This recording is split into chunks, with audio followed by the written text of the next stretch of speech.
everyone. I am back to talk to you a little bit more about critical reflection in early childhood education. First off, let's start by defining reflection. Reflection, for the purpose of this course and as an early childhood educator, is a process of self-examination and self-evaluation in which effective educators regularly engage to improve their professional practices. This is from an article from Shandomo, 2010. And I think this is really a great quote to pull out to really describe the fact that the reflection that will be taking place during this class is really a process. And it's a really good practice to get into before you enter the classroom so that you can reflect on your practice. So we are including reflective assignments and wanting to focus on reflection early on so that once you get to the classroom or community setting or home setting or wherever you might be providing services to young children and families, you will have some skills in your toolbox to be able to engage in reflective practice. So that leads us to what is reflective teaching. There are several different definitions that people would give for reflective teaching, but I'm pulling these 4 components of reflective teaching from the article listed on the slide from the Journal of Experimental Education. And those 4 things are identifying a teaching objective or goal, examining the selected teaching strategy given the identified goal, providing a rationale or justification for employing the strategy, and then comparing anticipated outcomes to actual student outcomes. So this is ideally what you will be engaging in once you enter the field, once you are picking out teaching goals or objectives, using these strategies, and then going back to reflect on what worked, what didn't work, and what you might change in the future.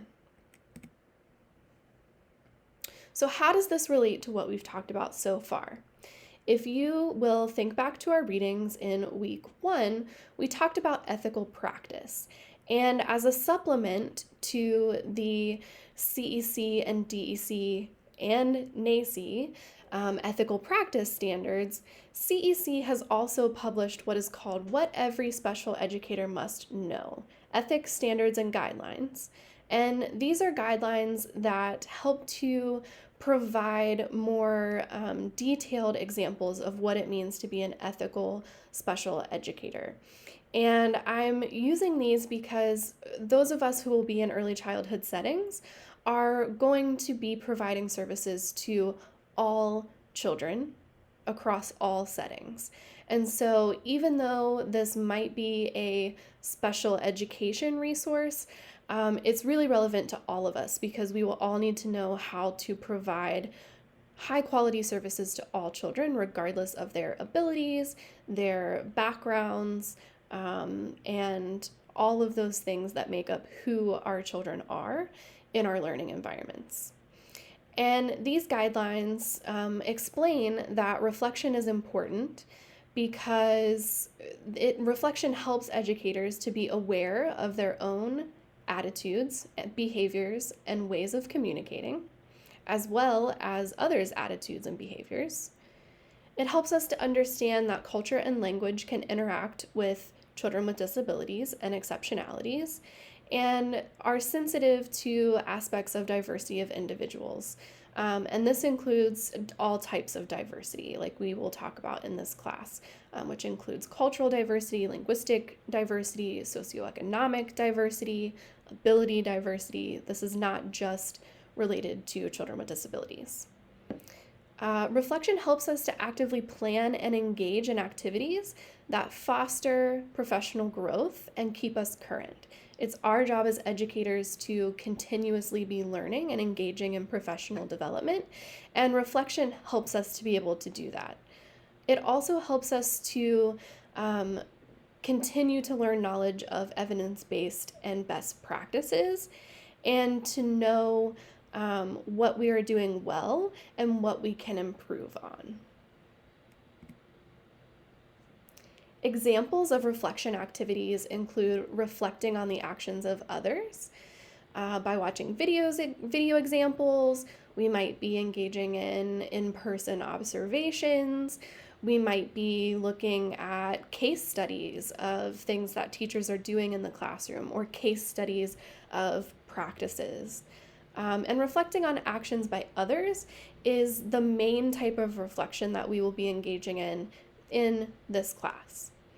We can also think of reflection as reflecting on our own practice, which includes any type of self-reflection that we engage in, which might be engaging in self-reflection on our coursework. So, for example, at the end of the semester, we will be doing a self-reflection and a self-evaluation of participation. That's a form of reflecting on your own practice, as well as looking at videos of your own teaching, or looking through, if you're in a school setting, you might look at your lesson plans and reflect on whether your lesson plans were written in a way that the lesson went well, that maybe there were parts of your lesson that you would like to work on for the next time, or maybe you're reflecting on whether or not your practice aligns with certain standards based on what's written in your lesson plans. So there's many different ways to engage in reflection. The main way that we will be engaging in reflection in this course is through the critical reflection assignments. And as you know from the syllabus and the assignment overview, that each reflection has a targeted topic. So we will be targeting reflection on professionalism, the environment, interactions, and teaming and collaboration. These reflections are really meant to make connections between observations and best practices and evidence-based practices at this point. We're not going to be going over things like lesson planning or stuff like that. It's really just looking at, in this case, video observations and making a connection to course content and practices. So what does that mean? I recognize that you might need a little bit more detail in order to complete this first critical reflection. And so thinking about our theories of learning that we talked about, I'm going to engage in a little bit of scaffolding here and provide a little bit more support for reflection 1.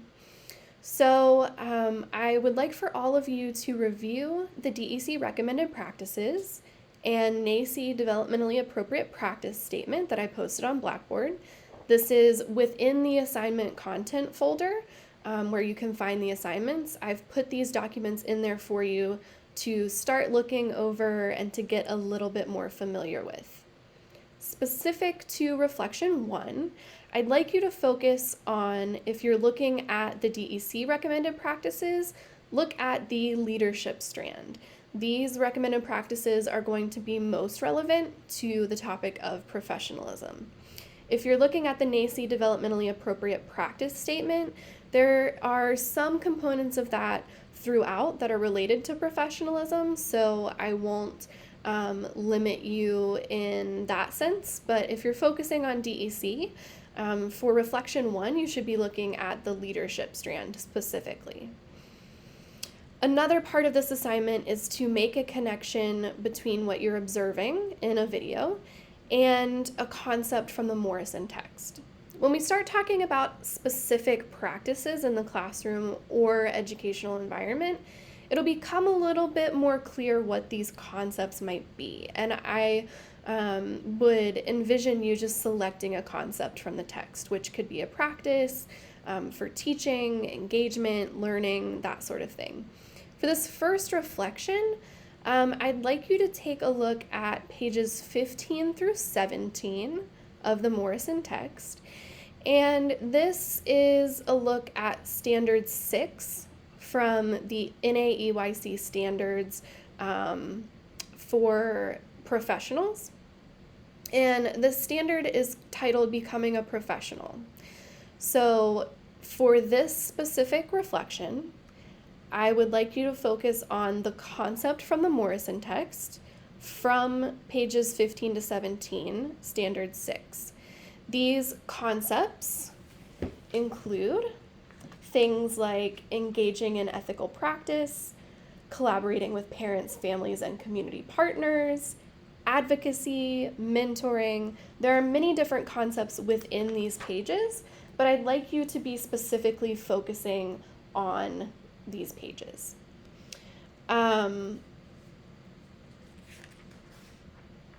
So that's the part about the Morrison text. As far as video observations, I'm not going to specifically identify one video for you to be looking at. I realize there have been some issues with the Atlas videos, so I'm still working on getting those to work for you all. But I'm also creating a new folder that's titled Professional Dispositions within the field placement observations. And these videos would probably be the most helpful for Reflection 1. So even though these videos are not going to be as explicitly tied to observations of young children, for the purpose of Critical Reflection 1, I would suggest looking at these videos, which might just be explanation videos where they're actually walking you through the process of some of these professional practices and ethical practices that teachers are engaging in. These observations or videos can still be counted towards your field experience, so I don't want you to think that this is something else on top of your field experience videos, but just be aware these might look a little bit different than some of the child observation videos, but they can still be counted for your field experience and should be used for Critical Reflection 1. So just to review, specific to Reflection 1, you should be looking at either the NAEYC Developmentally Appropriate Practice Statement as a whole, or the DEC Leadership Strand of Practices. Your concept from the Morrison text should be specifically from pages 15 through 17, Standard 6, Becoming a Professional. And you can use any video observations posted on Blackboard, but if you're struggling or it's not clear what sort of professionalism or ethical practices are included in the observation videos posted so far, you can use some of the videos under professional dispositions that might just be related to adults for this reflection. I hope this is helpful. I don't want you all to be nervous or anxious about this assignment. The purpose is just to get you started on becoming a reflective teacher. It's not just to walk you through the process, and I'm not going to be super picky about grading, but I thought maybe it would help to have these more specific guidelines for Reflection 1. Just as a final reminder, Reflection 1 is due on Blackboard on Sunday, September 13th. I realize that it's a short week, so if it would be difficult for you to meet this deadline, please just shoot me an email or visit me during virtual office hours, which, as a reminder, are on Wednesdays from 1 to 2 p.m. I'd also just like to thank all of you for your participation so far. The weekly activities have been great. I've really enjoyed reading over the information that you've provided about yourself, and then also looking at your social media profiles for our theorists so far. You all have been doing a fantastic job, and I look forward to reading your reflections this week.